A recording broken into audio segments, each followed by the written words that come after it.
청명한 하늘에 비행기가 떴다. 드디어 도착한 회장님의 왕국 상공. 낙하산을 타고 뛰어내리는 용감한 남매가 있다. 팔에는 이사 완장이 빛난다.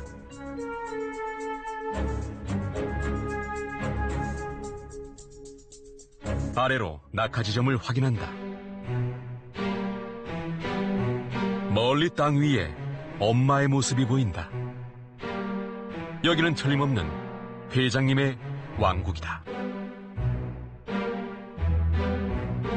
아빠의 왕국을 접수한 남매는 거침이 없다. 날 잘 모르나 보지? 대답 안 한다고 난 넘어가는 사람 아니거든?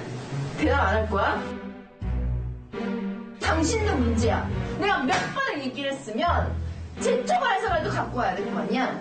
근데 이 따위로 갖고 와? 회장님의 왕국에선 회장님의 아들도 딸도 회장님이다.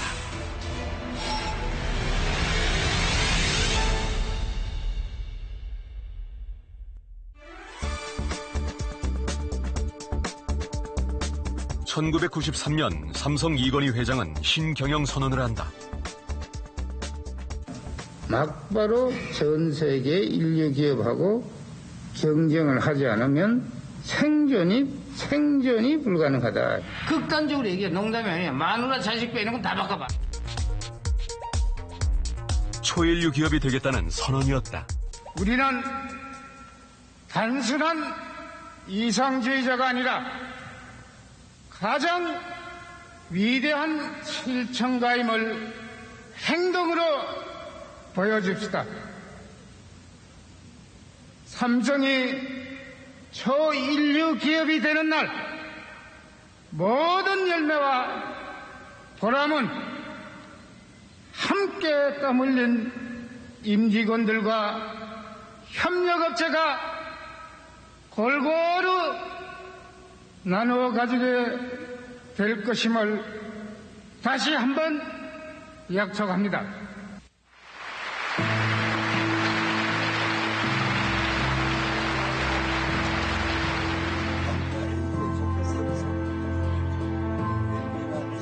당시 삼성협력업체들은 이건희 회장이 반복해서 강조했던 내용으로 기억한다. 소설을 수도 없이 들었고요.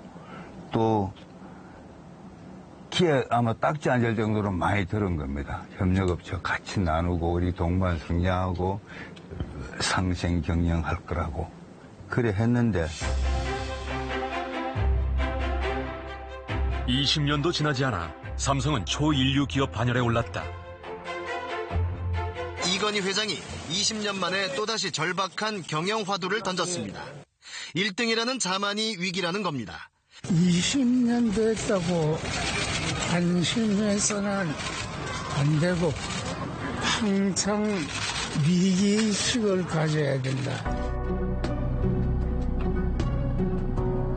성장의 열매를 골고루 나누겠다는 삼성의 약속은 얼마나 지켜졌을까? 7년 전 삼성의 일감 몰아주기로 큰 피해를 입었다고 주장하는 최성출 씨. 당시 삼성의 약속은 결국 거짓말이 아니었냐고 말한다. 얼마나 저 말에 사람들이 국민들이 호응했고 협력업체 호응했는데 결과는 남은 거는 배신이고 상생 경영이란 저 협력업체하고 나눠주겠다는 저 말은 전부 시뻘건 거짓말이에요. 지금 현재가 그랬대 보세요. 과실은 다 삼성공화국 이건희 일가들한테 갔을 거고 그 다음에 족벌기업에 갔을 거고.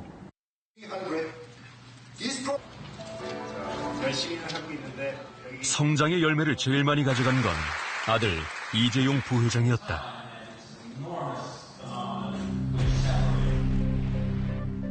미국의 경제지 퍼브스.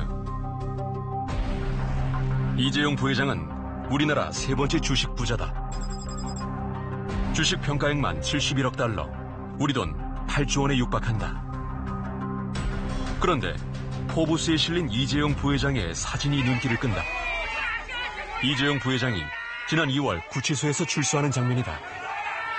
좋은 모습 못 보여드린 점 다시 한번 대단히 죄송하게 생각하고 있습니다. 최순실 국정농단 청문회에 출석했을 때 사진이다.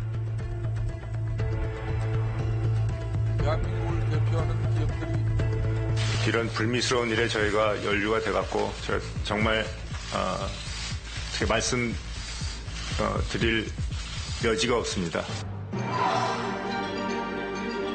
이재용 부회장의 재산 축적 과정이 탈법과 불법을 넘나드는 과정이었다는 걸 포브스는 꼬집고 싶었던 걸까? 대한민국의 회장님은 해외에서 존경받는 직업이 아닌가 보다. 이건희 회장이 성장의 열매를 골고루 나누겠다고 약속한 게 1993년. 그런데 그 이듬해인 1994년부터 이재용 부회장에게 성장의 열매를 몰아주려는 시도가 본격화됐다. 이건희 회장이 증여한 돈은 60억 원. 증여세 16억 원을 내고 나자 남은 돈은 44억 원 뿐이었다.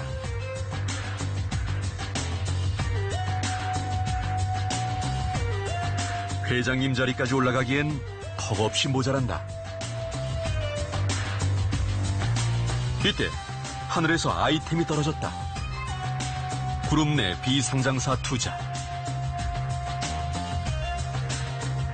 이재용 부회장은 44억 원을 가지고 돈을 불려 S1과 삼성 엔지니어링, 제일기획 등 그룹 내 비상장사에 투자한다. 이재용 부회장이 투자한 비상장사들이 모두 약속이나 한 듯이 증시에 상장된다. 이와 함께 44억 원은 어느새 800억 원으로 불어났다. 비상장 계열사를 만들어서 거기에 시드머니를 주고 그리고 그 기업에 일감을 몰아줘서 그 기업을 급성장하게 만들고 그 자금으로 승계 자금을 만들고 오너 3사들에게 더 유리한 조건으로 승계할 수 있는 일들이 가속화되었다고 봅니다. 아직도 회장님의 자리는 너무 높기만 하다. 이때 하늘에서 또 아이템이 떨어졌다. 이번엔 그룹 내 비상장사 채권이다. 이재용 부회장은 그룹 내 비상장사 채권을 대량으로 매입한다. 그런 다음 채권을 주식으로 전환시켜 지분을 대량으로 확보한다. 이 주식들이 또 상장되면서 이재용 부회장의 지분 가치가 급등했다.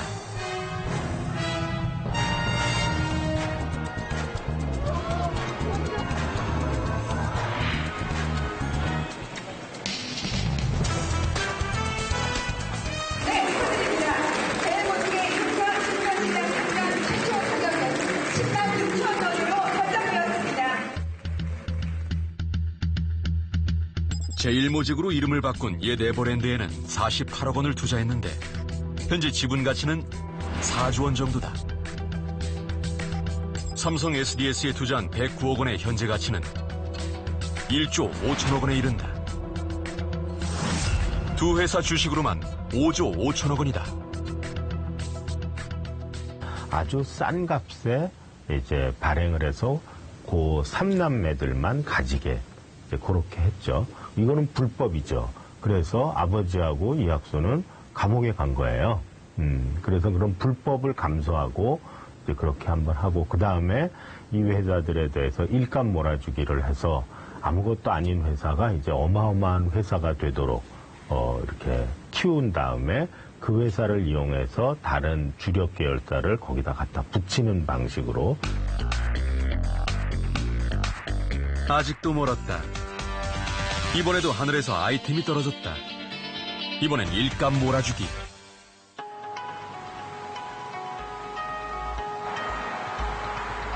삼성증권은 전산 시스템의 4분의 3을 삼성 SDS에 위탁해왔다. 이 위탁 계약의 91%가 수의 계약으로 확인됐다. 바로 이재용 부회장이 투자했던 회사다. 이재용 부회장을 비롯한 총수일가 지분율이 17%를 넘는다. 삼성 SDS가 지난해 삼성 계열사들로부터 받은 일감은 전체의 88.6%에 이른다. 땅짚고 헤엄치기 격인 수익은 알게 모르게 총수일가로 흘러들어가고 있다. 일감 몰아주기를 통해서 기업을 키운 다음에 합병 방식을 하거나 상장을 하거나 해서 막대한 차익을 올리는 그런 어떤 방식을 통해서 재산을 자연스럽게 물려주는, 또 그런 방법을 동원했을 때는 세금을 전혀 물릴 수 없는 구조라는 거예요.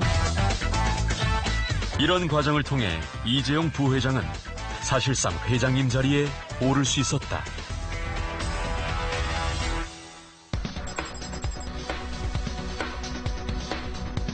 (1994년) 이후 삼성의 시가총액은 33배로 늘었다. 놀라운 성장이다.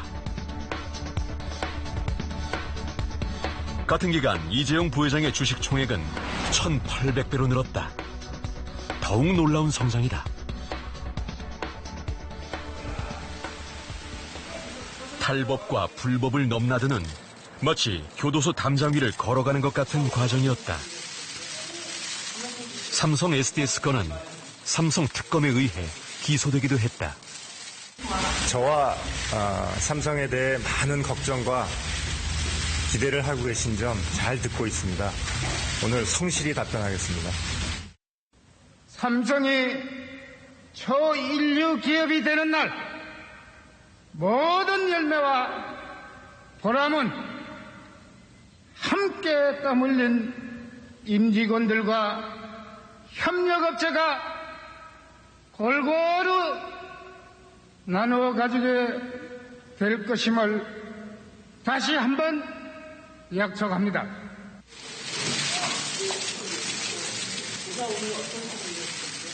삼성 에버랜드 사건이나 SDS 사건처럼 경영권 승계 과정에서 이 과정을 직접 보고 받으셨나요? 글로벌 기업 삼성이 범죄 집단처럼 인식되고 있는데요. 이 사태에 대한 책임이 어디에 있다고 생각하시는지, 어떻게 생각하시는지요? 범죄 집단이라고 생각해 본 적도 없고 그거를 옮긴 여러분들이 문제가 있지 않느냐, 난 그렇게 생각해요. 이 사건은 대법원에서 유죄가 확정되었다.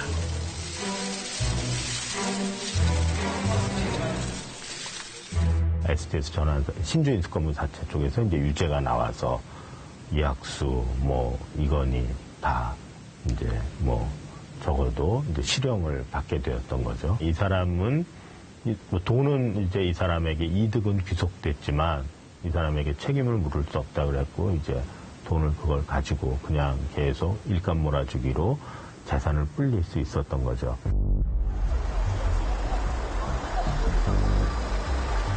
이재용 부회장의 미션 임파서블, 즉 불가능한 임무는 어떻게 가능한 임무가 될 수 있었을까?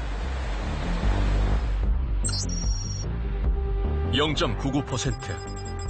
재계 1위 삼성그룹에서 총수 일가가 가진 지분율이다. 제 1%도 안 되는 지분으로 총수 일가는 62개 계열사를 거느린다.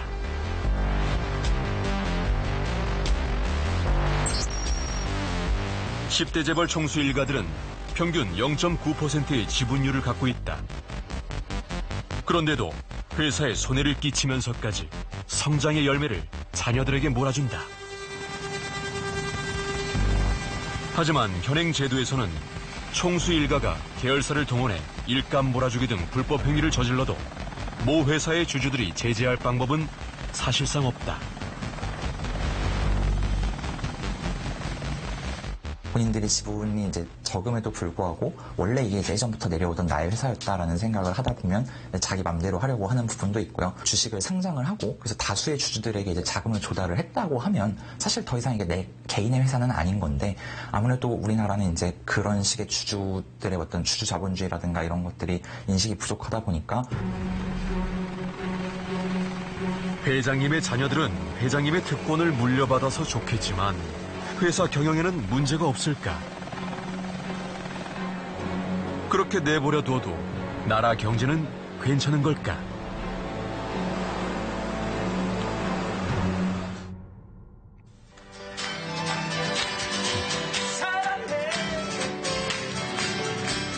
1987년 KBS 코미디 유머 1번지 비룡그룹의 송년 행사가 한창이다. 오늘은 모든 걸 다 떠나요. 그래가지고 편안하게 마음껏 드시고. 정의사!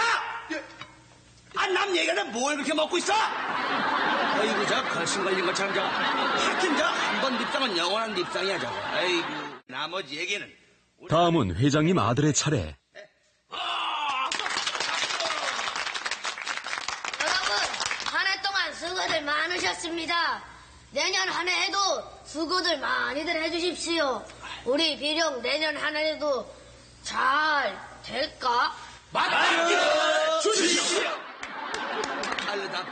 분위기가 무르익자 정의사의 술주정이 시작된다. 아이고, 조용히 좀 해! 너 분위기 근데 다 배려주구나. 정의사! 회장님의 구박을 받은 정의사.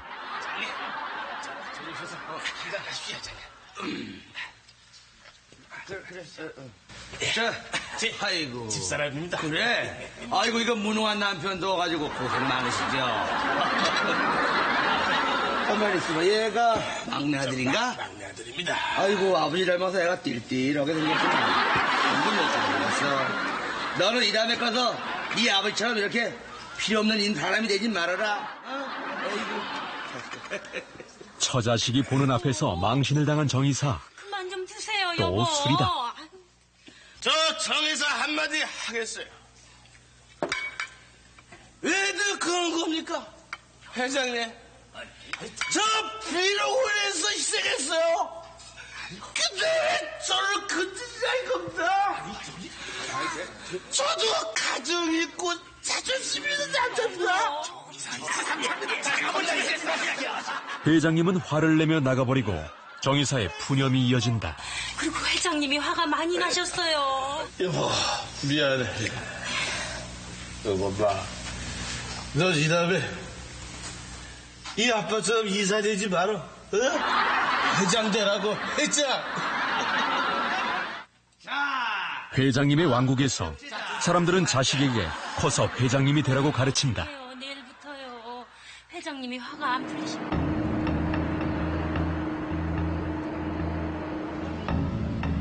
그 누구보다도 회장님들이 열심이다.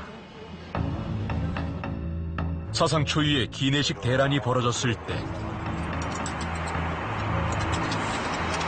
오늘 아침에 문자가 딱 와서 연착됐구나. 저희가 한 2시, 3시까지 공개되니까 그게 좀 걱정이었거든요. 승객들이 분통을 터뜨리고 있을 때 나 잡아라 그래. 미안해 주라. 승객들을 달래느라 승무원들이 정신이 없었을 때 미안하다, 죄송하다, 무릎 꿇어라. 사무장들한테 다 맡겨버렸어요. 너희가 판단해라. 너무 화가 나고 거기에 대한 트라우마와 내일은 또 어떻게 비행을 해야 되지?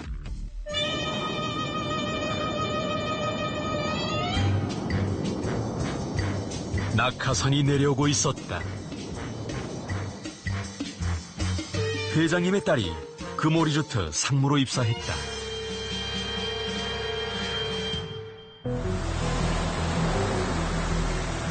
(2002년부터) 4년간 일본 호텔에 근무한 경력이 있다고 하지만 지난 13년 동안은 전업주부였다. 이른바 경력 단절녀의 화려한 복귀였다. 그룹으로 보면 아주 적은 회사죠. 거기에서 훈련을 하고 인생 공부도 하고 사회 공부도 하고 교양 공부도 하는 게 낫지 않겠느냐. 회사를 딸의 교육을 위한 학교 정도로 생각하는 회장님의 발언은 입방아에 올랐다. 현장 경험이 없다는 것은 시행착오를 할 수 있는 확률이 높다는 겁니다. 근데 문제는 이들이 가는 자리가 굉장히 중요한 자리라는 겁니다. 즉, 기업의 미래를 결정할 수 있는 중요한 의사결정의 자리에 이들이 가기 때문에 그러면 그 시행착오에 대한 책임을 누가 지느냐? 결국엔 주주들이나 다른 기업의 이익관계자들의 손해이기 때문에 그러한 리스크를 오롯이 다른 사람이 안게 되는 게 가장 큰 문제라고 생각됩니다. 앞서 박 회장의 아들 박세창 사장 역시 입사 4년 만에 임원이 됐다. 100대 총수일가 자녀들의 임원 승진 평균 소요 기간인 5년보다도 짧았다.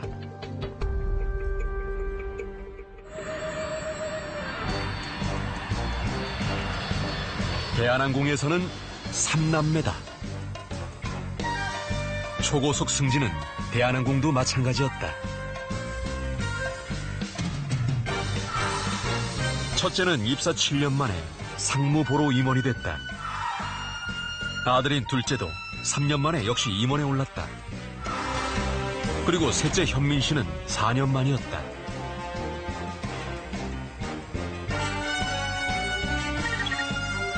일반 회사원들은 임원이 되는 데는 평균 20년 이상 걸린다. 임원이 될 확률은 0.87%로 100명 가운데 1명도 되기 어렵다. 평균적으로 재벌가의 3세 혹은 4세들이 임원으로 이제 회사에 입사하는 경우가 나이가 30대 초반이었어요. 33세 정도였던 걸로 보이고, 그리고 최고 경영진 사장에 올라가는 데는 좀 시간이 걸리지만 부사장급까지 올라가는 데는 매년 올라가거나 뭐 2년 미만으로 승진을 해요. 일반적으로 대기업에 입사를 해가지고 올라가서 임원까지 가는 그 승진하는 기간이 24년 정도 걸린단 말이에요. 초고속 승진 뒤에는 이른바 겸직왕 자리가 기다리고 있었다. 올 1분기까지 조현민 씨는 정석기업 대표이사와 한진관광 대표이사 등 무려 7개 직책을 맡고 있었다. 재벌 3, 4세 가운데선 겸직왕이었다. 남들은 하나 갖기도 힘든 자리다.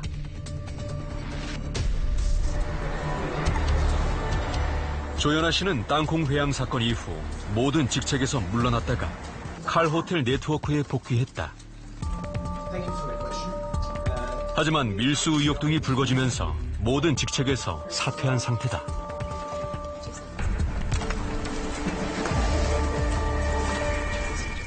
겸직을 하면서 오너의 전형을 휘두를 수 있는 거죠. 이사회를 장악하면서. 뿐만 아니라 겸직을 하면서 여러 곳에서 급여를 받아갑니다. 예. 근데 문제는 물리적으로 3곳 이상의 겸직을 하기가 불가능합니다. 회장님의 왕국에선 자녀들도 회장님이다. 직원들의 일처리는 성에 차지 않는다. 날 잘 모르나 보지? 대답 안 한다고 난 넘어가는 사람 아니거든? 대답 안 할 거야? 회의실에서 손가락질을 피해갈 수 있는 사람은 없다. 당신도 문제야. 내가 몇 번을 얘기를 했으면 제 쪽을 해서라도 갖고 와야 될 거 아니야? 근데 이따위로 갖고 와? 폭언도 빠지지 않는다. 시끄러! 직원들의 억울한 심정을 모르는 건 아니다. 또 뒤에 가서 내 욕 진탕하겠지? 그쵸? 억울해 죽겠죠? 직원들의 월급은 모두 자기 돈으로 준다고 생각한다. 당신 월급에서 까 그러면? 월급에서 깔까? 징계해! 나 이거 가만히 못 놔둬. 어디? 징계하세요. 어디서?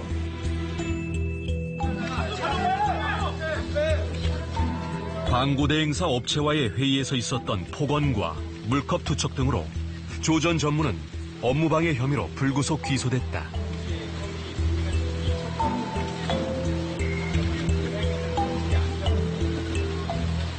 인성에 대한 부분은 검증이 불가능합니다. 그건 상당히 추상적인 어떤 문제고 또 뭐 품성을 갖춰야 되고 하는 문제들인데 이것이 갖춰져 있는지에 대한 검증이 안 된 상태에서 경영에 참여하다 보면 많은 직원들을 이끌어가야 되고 소통을 해야 되고 하는 부분에서 공백이 생긴다는 거죠. 결국은 그것이 갑질이나 막말이나 이런 행위의 어떤 일탈로 나타나는 그런 사례가 많죠. 그리고 2세대는 자수성가한 아버지를 보고서 배우면서 컸어요. 근데 3세대들은 거의 전혀 다릅니다. 정말 어떻게 보면 우리 재벌들도 보면은 3세대 학생들은 뭐 언뜻 보면 학벌도 좋고 공부도 한 것 같아요. 맞습니다. 그건. 그렇지만 성장 과정을 보면 정말 어려움 없이 크고 그리고 금수저라는 말이 왜 2세대 때는 안 나오고 3세대 때 나왔느냐라는 거죠. 회장님 자녀들의 자질에 문제가 없을까?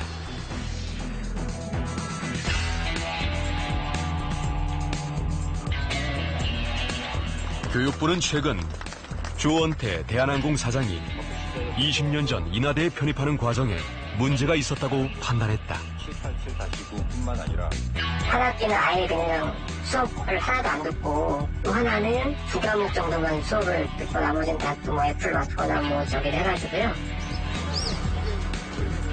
미국의 2년제 대학에서 학점과 성적이 모자랐는데도 편입이 허가됐다는 것이었다. 인하대에 편입한 이후에도 졸업 학점을 채우지 못했다며 교육부는 조 사장의 학사 학위 취득도 인정하지 않았다. 형평성 어긋나고 생각하고 좀 솔직히 다른 사람들은 다 열심히 해서 이렇게 왔는데 그분만 그런 특혜를 받았다는 것은 화가 좀 나. 물론 대학 졸업장과 경영 능력은 전혀 별개의 문제다. 3년 전 시사기획창은 애널리스트와 펀드 매니저, 대학 교수 등 각계 전문가 50명을 대상으로 재벌 3, 4세들의 경영 능력을 평가했다. 국내 30대 재벌 중 경영권 승계가 본격화되고 있던 11명이 대상이었다. 왜 경영 능력이 검증되지 않은, 또 심한 경우에는 실패한 경영 사례를 많이 가지고 있는 3세, 4세들에게 국가 경제 명운이 걸린 회사들의 최고 경영을 맡겨야 하는 거냐는 거죠. 만약에 그래서 그 사람들이 실패하면 국민들이 엄청난 비용을, 이 사회가 어마어마한 비용을 치러야 되는데 평가 결과 조원태 사장은 11명 중 최하위였다.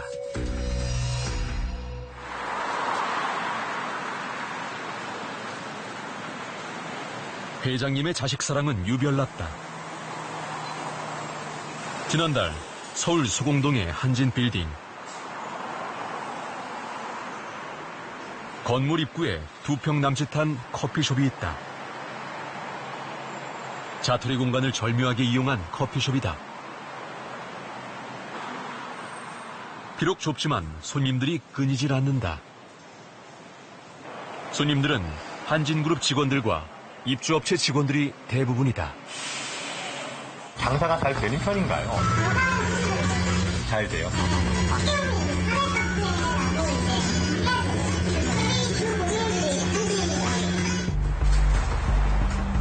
하지만 아르바이트 직원은 한진그룹 회장의 딸 조연아 씨가 점주인 걸 최근 논란이 된 뒤에야 알았다.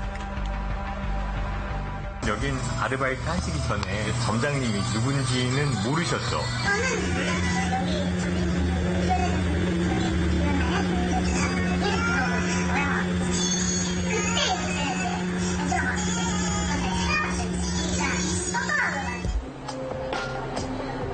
지난 1년 동안 단 한 번도 조 씨가 직접 온 적이 없기 때문이다.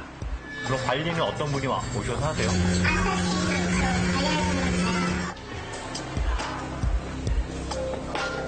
동생 조현민 씨도 인하대병원 내 커피숍의 점주로 지난달까지 이름을 올렸다.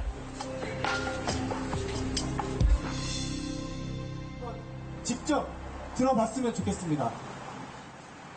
혹시 모든 건 조현민과 오너 일가의 잘못이다. 국토부는 오너 일가를 처벌하고 직원을 볼모로 잡는 청문접자를 즉각 중단하라. 분들 정확한 운송을 위하여 고생하시는 회장님의 자식 사랑이 지나쳤던 걸까? 결국 화를 불러오고 말았다. 조 에밀리 리, 조현민 부사장의 공식적인 이름이다. 국적은 미국이다. 현행법상 외국 국적자는 국적기 항공사의 등기 이사가 될 수 없기 때문에 진에어는 면허가 취소될 위기에 놓여 있다. 면허가 취소되면 수천 명의 직원들이 당장 직장을 잃게 될 판이다. 우리는 죄가 없습니다. 오너가 잘못했고, 미국인 조현민이 잘못했고, 법이 잘못됐고, 법 적용이 잘못됐습니다. 그런데 우리 보고 실직자가 되라고 합니다. 저희도 오너의 갑질을 당한 피해자입니다. 우리가 봉입니까? 오너에 당하고, 국토부에 당하고, 저희는 어디에 호소를 하겠습니까? 이제는 회장님까지 퇴진하라는 목소리가 높아지고 있다. 갑질과 비리로 진에어 직원들을 사지로 내몬 조현민과 오너 일가는 직원에게 사죄하고 책임 있는 대책을 마련하라. 하지만 회장님은 아무런 대답이 없다. 이 모든 사단을 만든 미국인 조현민 전 전무가 우리에게 단 한 번이라도 사과한 적 있습니까? 그 조현민 전 전무를 그 자리에 앉힌 게 누굽니까? 그 오너 일가 동안 지금 책임지는 행동을 하고 있습니까? 자기네들 살라고 꽁꽁 숨어서 여기 1,900명의 직원들이 다 죽어가는데 아무 말도 안 하고 있습니다. 결국은 이건 내 것이니까 내가 마음대로 해도 되고 직원들은 내 소유물처럼 다룰 수 있다는 그런 어떤 무소불위의 의식을 가지게 된다는 거예요. 그런 것들이 우리 기업들이 현재 갖고 있는 전 근대적 사고의 하나라. 또 그것이 사회적 문제를 일으키고 기업의 지속적인 위험의 어떤 절벽에 서게 하는 그런 그 결과를 가져온다 이렇게 보는 거죠.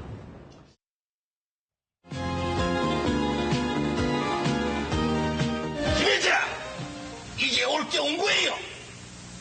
멱질 줄 알아야 돼요. 인두가 없었으면. 김 회장은 경영 능력이 없는 사람이에요. 김 회장, 이제 김 회장도 물러설 때가 됐어요. 김떡대, 당신 하나 때문에 전 비정사원이 폭로하고 있어요. 어서 자리를 비켜요. 나 어때요? 속이가 시원합니다. 언젠가는 내가 앉을 자리. 회장님이 해외 출장을 간 사이 이사님들이 회장님의 흉을 보고 있다.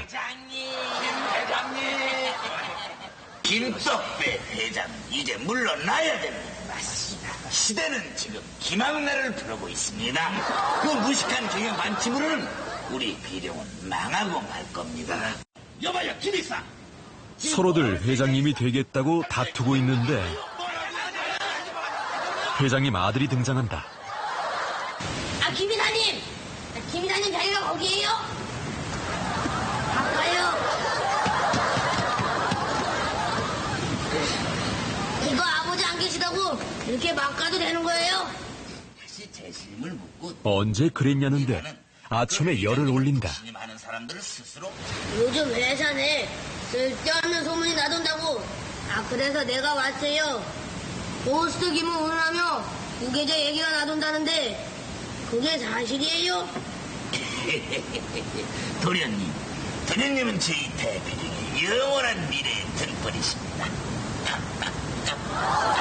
우리 안 쏘지잖아요.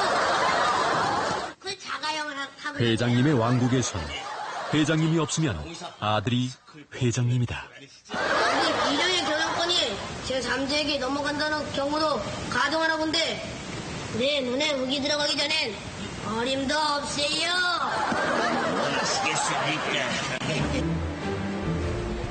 회장님 자리의 편법 승계를 감시해야 할 기구가 바로 최고 의결 기구인 이사회다.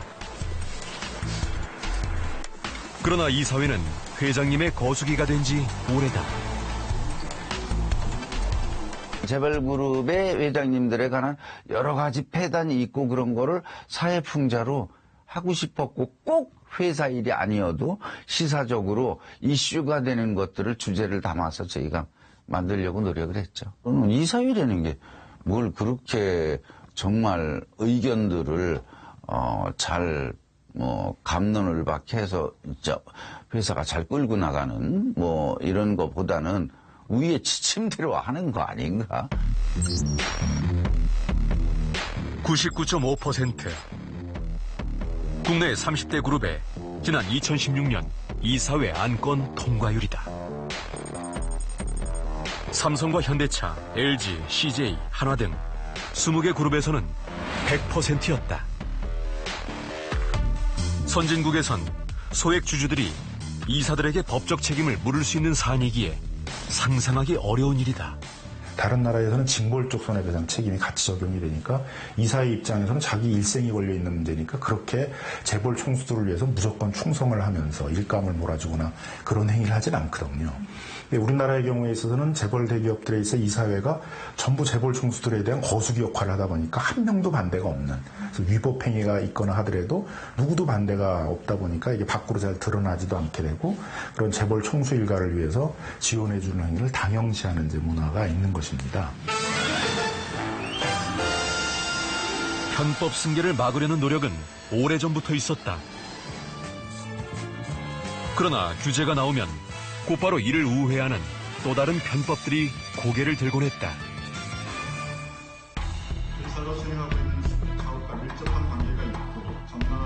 이런 문제를 해결하기 위해 지난 2015년 2월 또 다른 규제가 본격 시행됐다. 총수 일가의 지분율이 30%를 넘는 상장 기업과 20% 이상인 비상장 기업은 일감 몰아주기를 금지하도록 한 것이다. 지금 현재는 직원들이 다 이 일감 몰아주기 관련해서 위법한 건지, 또 이 일감 몰아주기는 해당이 규제 대상이 되는 건지, 이런 걸 전반적으로 면밀하게 지금 검토를 하고 있습니다. 그래서 어느 정도 이제 검토 분석이 끝나면은 법 위반 혐의가 좀 있는 업체들을 대상으로 해서 현장 최종 확인 조사를 하게 됩니다. 그래서 그 확인 조사 결과 위법 사항이 드러나면은 저희가 그 엄중 조치할 계획으로 있습니다. 일감 몰아주기 규제, 과연 효과가 있었을까?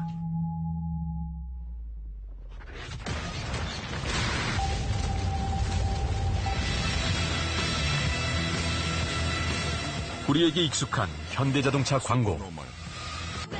현대자동차 계열사인 이노션에서 만들었다.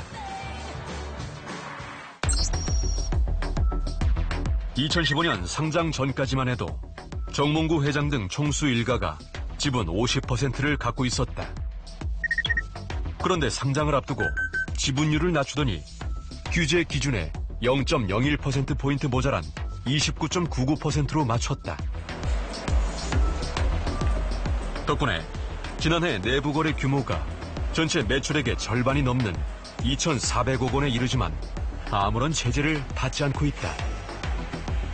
여기서 얻은 수익 역시 편법 승계에 이용되고 있다는 게 전문가들의 견해다. 굉장히 헐값으로 시작한 작은 규모로 시작한 계열사를 이제 일감 몰아주기를 통해서 집중적으로 키우게 되니까 사실상은 이제 재벌 총수 일가에게 경영권 승계를 시키는 이제 그런 수단으로 사용하게 되는 측면들이 있고, 내부 거래는 2014년 사익 편취 규제 이후 줄어드는 듯 싶더니 또다시 올라가 지난해엔 규제 전보다 오히려 더 많아졌다. 네, 안녕하세요. 지네 코리아 일감 몰아주기 규제를 빠져나갈 구멍은 여기저기서 발견된다. 2016년 삼성전자는 세계적인 전장 전문 업체인 하만을 인수했다. 인수액은 80억 달러, 우리 돈 약 9조 원에 달한다. 국내 기업이 실행한 인수 합병 가운데 최대 규모였다. 지난해 출시된 전략 스마트폰 갤럭시 S8.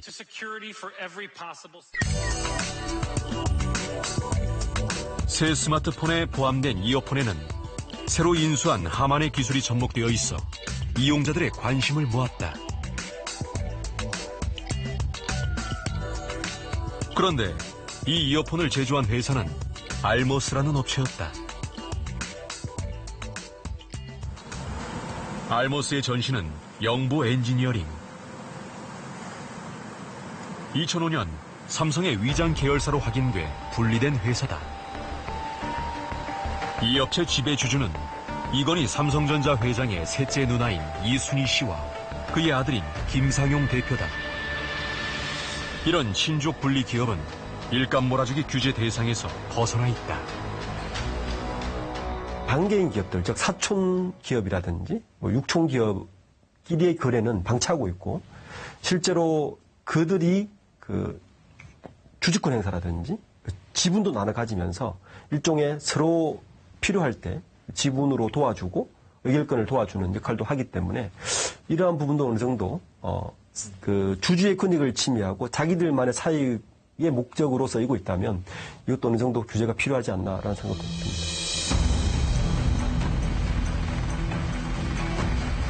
이들 기업은 이미 대기업 집단에서 독립했지만 여전히 재벌 3, 4세가 직접 경영에 나서고 있거나 대주주의 이름을 올리고 있다.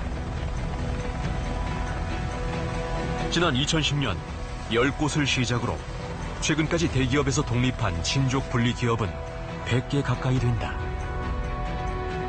하지만 3년 전 4대 그룹에서 분리된 48개 회사에 대한 조사에선 23개 회사가 여전히 모기업 거래 의존도가 50%가 넘었고, 지난해 조사에선 최근 3년간 친족 분리된 27개 회사 가운데 8개 회사가 모기업 집단의 주력 회사에 의존하고 있는 것으로 나타났다. 우리 사회 전체적으로 보게 되게 되면 결국 재벌 대기업들의 어떤 독과점적인 지배들을 공고히 하는 수단으로 이어지게 되고, 또 굉장히 작은 지분으로 시작했던 회사의 집중적인 일감 몰아주기를 통해서 그런 탈법적 불법적인 경영권 승계 수단으로 악용되고 있기 때문에 우리 사회의 어떤 이 재벌 주도의 경제 구조를 좀 더 경쟁력 있는 중소기업, 중견기업들이 성장할 수 있는 그런 좀 더 균형 있는 경제 구조로 가기 위해서는 뭐 반드시 척결을 해야 될 그런 어떤 재벌 구조의 폐해가 아닐까 이렇게 생각이 들고요. 일감 몰아주기 규제의 사각지대는 또 있다. 1982년에 만들어진 삼성 웰스토리. 삼성그룹 계열사의 급식을 담당하며 급속도로 성장해왔다. 삼성물산이 지분 전부를 갖고 있다. 삼성 웰스토리는 매출액의 40% 정도를 내부 거래를 통해 올렸다.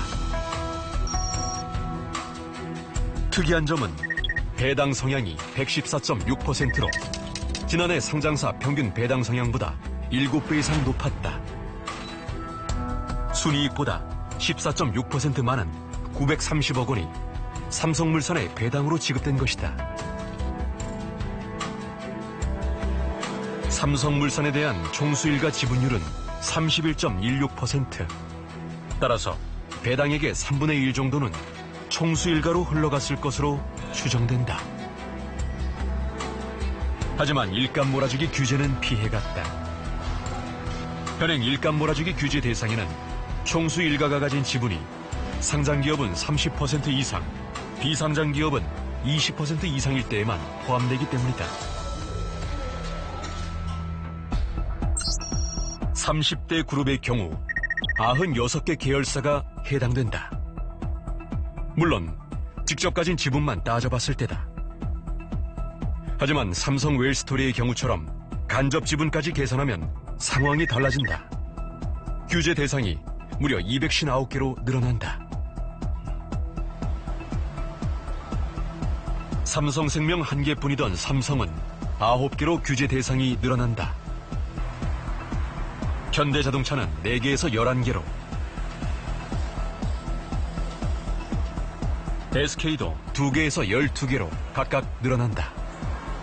직접 지분은 당연하고 간접 지분도 사실은 그 기업의 이익을 통해서 그 기업에게 배당을 받으면 그것도 오늘의 그 주주의 오늘 이익이기 때문에 그렇게 해서 일감을 몰아주는 것도 본질적인 목적에서 보면 사익 편취의 하나의 수단이 될 수 있다는 거죠.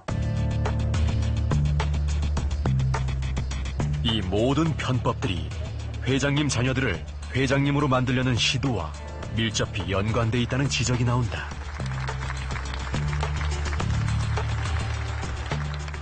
이런 일감 몰아주기 같은 방식을 취하면 새로운 회사를 만들어서 이제 그 회사의 가치를 증식시키고 그리고 그 지분 가치를 바탕으로 이제 이런 식으로 합병을 하는 식으로 하면 상속세를 별로 내지 않기 때문에 이제 상속되는 과정에서 지분 이석이 줄어들거든요. 그러니까 이제 안정적으로 그런 점에서 경영권이 세습이 된다라고 할 수 있습니다. 재벌 개혁이라고 했을 때 재벌들의 그런 갑질과 비리 불법을 막기 위해서는 공정이나 금융위 같은 정부 부처뿐만 아니라 기업과 관련된 모든 부처가 좀 나서서 그런 관리 감독을 잘해야 됩니다. 이거는 예전에는 이제 재벌이 커나가기 위해서 잘 되라고 지원을 해줬다면 이제 재벌이 더 안정적인 사업과 경영이 유지될 수 있도록 정부가 좀 더 엄격하게 관리 감독을 해줘야 된다고 생각합니다. 공정거래법 전면 개편안이 공개됐다.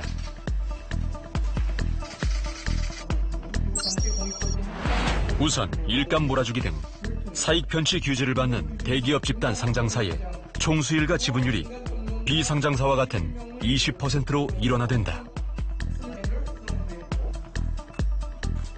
또 규제 대상 회사가 50% 이상 지분을 갖고 있는 자회사, 즉 모기업의 손자회사도 규제 대상에 포함된다. 이 밖에 일감 몰아주기 규제 밖에 있던 해외 계열사에 대한 공시가 강화되고 신규 순환 출자도 금지된다. 공정거래위원회는 이와 함께 대기업의 자발적인 개혁과 재벌 개혁의 다른 핵심 축인 상법 개정 등 다른 부처와의 협업도 강조하고 있다.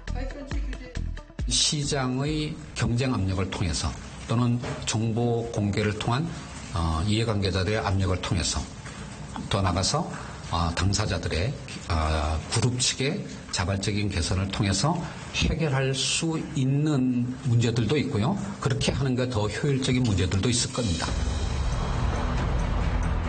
하지만 실망스럽다는 평가도 나왔다. 회장님과 회장님 자녀들의 전횡을 막기엔 부족하다는 것이다.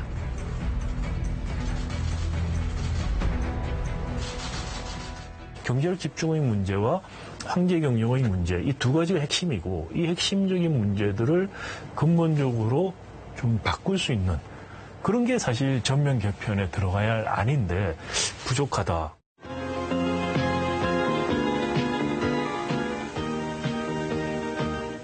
여기가 큰아버지 사무실 맞아? 맞아. 야, 좋지? 응. 야, 큰아버지는 돈이 꽤 많으신가 보다.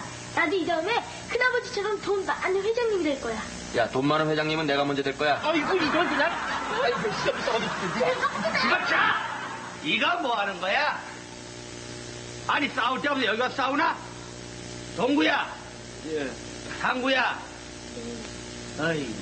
아니, 동구, 너는 이 힘없는 동생을 뭐 이렇게 힘 세다고 때리고 그러는 게야? 죄송합니다, 아버지. 그러지 마라. 사람을 때리고 그러면 못 쓰는 거야. 조심해. 형이 여기 때렸어요. 그랬어? 예. 네가 형한테 대들면 맞아야지. 회장님의 특권을 자식에게 대물림하려 하고 막상 책임져야 할 때는 책임지는 모습을 보이지 않는 회장님.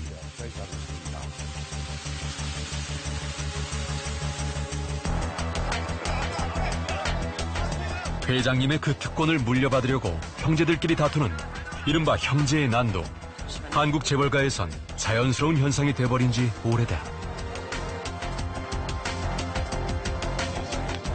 야, 너 자존심도 없어? 떨어지지. 이게 뭘, 아이고. 나와. 아이고, 그나저나 저 사랑스러운 내 조카들. 저놈이 저렇게 맨날 쌈박질만 하는 저러니 저놈들이 잘 될 턱이.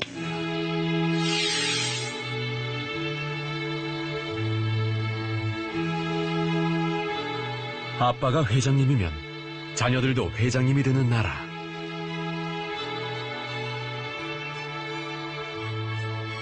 하지만 회장님의 지나친 자식 사랑이 기업의 존립 기반마저 뒤흔들어 버린다면 그 결과는 회장님도 감당할 수 없다.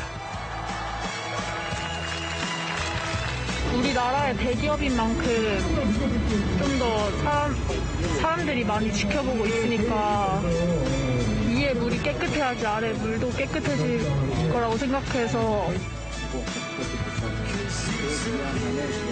자식에게도 기업에게도 나라 경제에도 좋지 않은 결과가 된다는 걸 최근의 사태는 경고하고 있다. 재벌기업의 문제를 단지 황제 경영 갑질 문제 차원에서만 볼 것은 아니고 그 뿌리를 켜다보면 결국은 경제력 집중 문제다. 이걸 해소할 수 있는 개혁 방안이 나오지 않는다면은 사실 재벌개혁 또 한국 경제가 침체 국면에서 탈출할 수 있는 계기가 마련되는 그런 일들이 일어나기 어렵다고 생각이 듭니다. 아빠도 회장님, 나도 회장님 이란 게 굳어지면 그 이면에는 아빠가 회장님이 아니면 나는 절대로 회장님이 될 수 없다는 좌절이 또 그림자가 그만큼 생기는 거거든요. 그 앞에가 그렇게 달인면처럼 보이지만 그 특정한 그룹의 사람들에게는 유리하고 행복한 구조이지만 그 뒤에는 그만큼 짙은 그림자가 있고 그 그림자의 좌절만큼 그 사회는 비효율적이 되는 것이에요.